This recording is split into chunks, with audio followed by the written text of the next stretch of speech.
Hey guys, আজ ছিল আমার বার্থডে। আজ হচ্ছে 6 জানুয়ারি। শুধু আমার না, আমার দাদার আর আমার একসাথেই বার্থডে। তো যাই হোক, এদিকে মামার বাড়িতেই গেছিলাম আমি, আর দিদি মাও বাড়ি থেকে চলে এসেছিলো, বৌদি সবাই মিলে বেলুন টেলুন ফোলাচ্ছিল কেক কাটাবে বলে। তো তার আগে কাকিমা আমাকে ফোন করে বলল যে তুই আয় আমাদের বাড়িতে। তো সেই কারণেই আমি রেডি ফেডি হয়ে বেরিয়ে পড়েছিলাম, আর বাড়িতে বলেছিলাম যে আমি একটু বাদে আসছি। তো আজকে আমাকে কেমন লাগছে তোমরা কিন্তু অবশ্যই জানিও। সবাই অনেক অনেক আশীর্বাদ করো যেন আমি অনেক ভালো থাকি। আর এই দিকে দেখো, ওরা সবাই বেলুন ঠেলুন সাজিয়ে রেখেছিল, তো সেটা আমি জানি না, পুরোটাই সারপ্রাইজ হয়ে গেছিলাম। তো ভীষণই ভালো লেগেছে আমার, যে সত্যি কেউ যে আমার জন্য ভেবে এত কিছু করে। বিশ্বাস করো, প্রত্যেক বছর আমার ভীষণ ভালো লাগে, ভীষণ। সবাইকে থ্যাংক ইউ সো মাচ। আর তোমরা এই ভিডিওটা পুরোটা দেখতে থাকো।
এইদিকে দেখো, আমি এতটাই আনন্দ পেয়ে গেছিলাম, নাচানাচি শুরু করে দিয়েছি।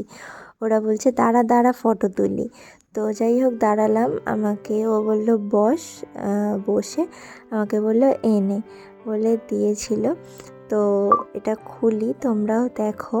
এটাও আমার একটা ভীষণ শখের জিনিস।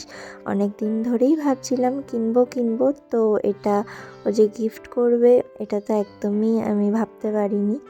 তো যাই হোক, আমার তো ভীষণ ভালো লেগেছে। তোমাদের কেমন লেগেছে তোমরা জানিও।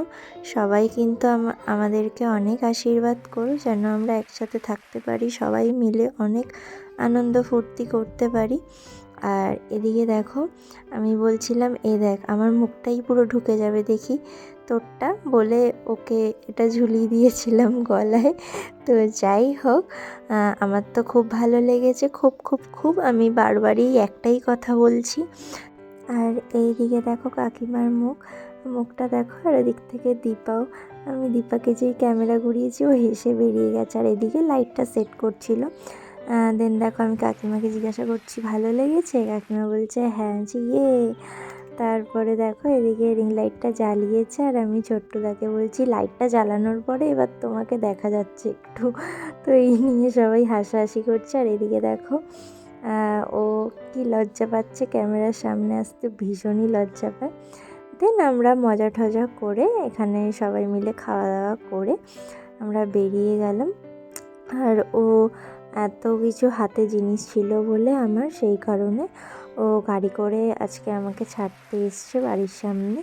তো এদিকে আমরা দুজন গল্প করতে করতে বাড়ির দিকে যাচ্ছি। প্রায় জানো তো অনেকটাই রাত হয়ে গেছিলো। তো সেই কারণেই তাড়াহুড়ো করছিলাম আমরা, কারণ বাড়িতে গিয়েও কেক কাটতে হবে। দাদা ওয়েট করছিল সবাই আমাদের জন্য, যে আমি এলে একসাথেই কেকটা কাটা হবে, সেই কারণে।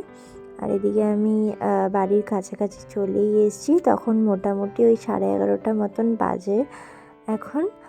আর এদিকে দেখো রাস্তাঘাটেরও প্রায় লোকজন নেই বললেই চলে, আর প্রচণ্ড তো ঠান্ডা লাগছিলই। যাই হোক, আমার দিনটা আজকে ভীষণ ভালো কেটেছে। তো আমি সকাল থেকে ব্লগটা শুরু করতে পারিনি, কারণ সেরকম কিছুই করার ছিল না সকালে। আর আমাদের তো বার্থডে তো নিয়মে নেই, সেই কারণে সকালে ওই রান্না ঠান্নাও আমাদেরকে করে দেওয়া হয় না। আর এদিকে দেখো আমার গিফট। আর এদিকে চলে এসেছি বাড়িতে। এদিকে বাড়িতে দেখি সবাই সাজিয়ে ঠাজিয়ে রেখেছে। দেন আমি আর দাদা এখানে কেক কেটে নিলাম একসাথে।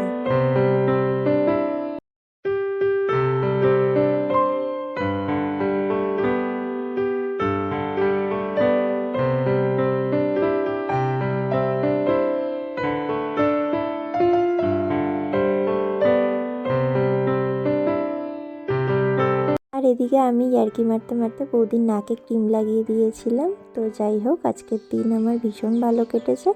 চলো টাটা।